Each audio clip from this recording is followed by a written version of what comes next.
त्यानंतर मी महाराष्ट्र राज्याचे माजी मुख्यमंत्री आदरणीय अशोक चव्हाण साहेबांना विनंती करतो की आपण आपलं मनोगत थोडक्यात व्यक्त करावं.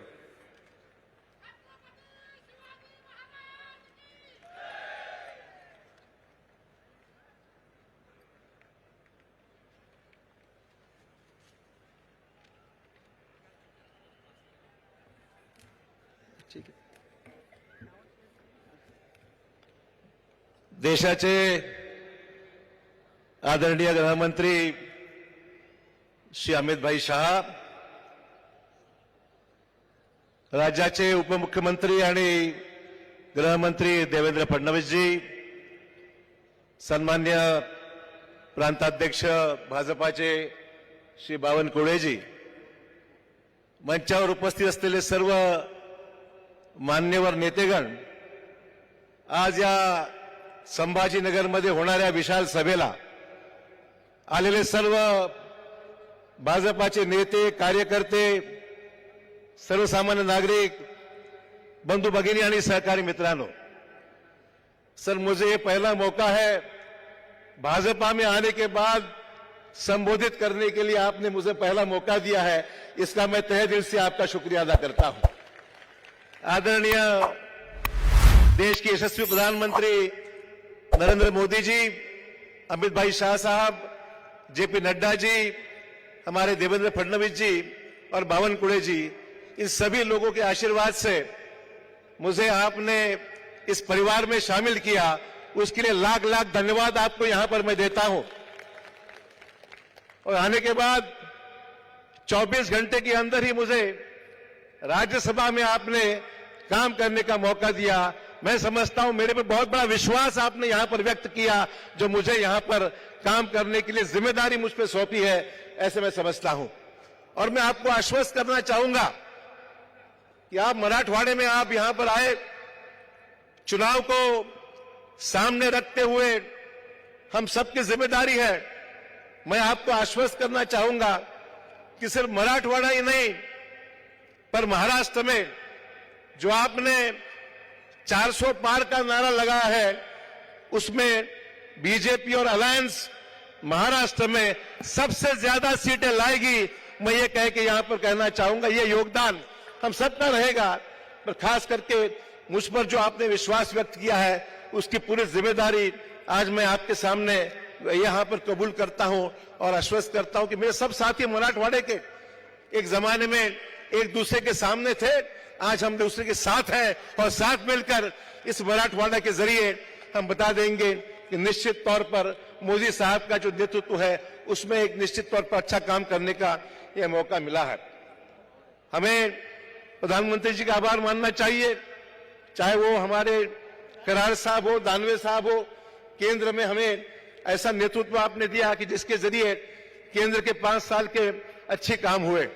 आदरणीय मोदी जी ने जो नारा लगा है विकसित भारत का, विकसित भारत, विकसित महाराष्ट्र और विकसित मराठवाड़ा, ये हमारा सबसे पहले एम होगा कि मराठवाड़े के लोगों की जो भूख है, विकास की भूख है, और उस विकास को पाने के लिए एक मजबूत नेतृत्व मोदी साहब के जरिए, आपके जरिए इस देश को मिला है. आणि म्हणून मला पूर्ण खात्री आहे, जो रोड मॅप मोदी साहेबांनी आम्हाला दिलेला आहे, देशामध्ये रेल्वे कनेक्टिव्हिटी चांगली झाली, हायवे झाले, देशामधल्या गरीब शेतकऱ्यांसाठी सन्मानपूर्वक योजना आणण्यात आल्या, सामान्य माणसाला दिलासा देण्याचं काम झालं. मुंबईचा चेहरा मोहरा गेल्या 5-7 वर्षामध्ये चांगला बदलला गेलेला आहे. हे फार मोठं योगदान जे महाराष्ट्रामध्ये आपण दृश्य पाहतोय, प्रत्यक्ष पाहतोय, नुसती आश्वासनं नाहीत, प्रत्यक्षामध्ये ही सगळी कामं आपण अनुभवतोय, पाहत आहोत. आणि म्हणून या सगळ्या कामामध्ये जे योगदान राहिलंय, केंद्राचं एवढं मोठं समर्थन राहिलेलं आहे आपल्याला, की केंद्र सरकारच्या माध्यमातून गेल्या 10 वर्षामध्ये खूप जबरदस्त काम या देशामध्ये झालं. चेहरा मोहरा बदललाय, तीर्थक्षेत्रांचा विकास मोठा झाला, आपण सर्व अनुभवतोय, हे पाहतोय. आणि म्हणून या सगळ्या योजना येत असताना देशामध्ये भरपूर काम झालं. एम्सची, ऑल इंडिया मेडिकल सायन्सेसची मोठ्या 10 वर्षामध्ये संख्या आपली साधारण 16 वर गेलेली आहे. मेडिकल कॉलेजची संख्या जवळपास 387 वरून 654 वर गेलेली आहे. एमबीबीएसच्या जागा वाढलेल्या आहेत. 1 लाख साधारण जागा एमबीबीएसच्या झालेल्या आहेत.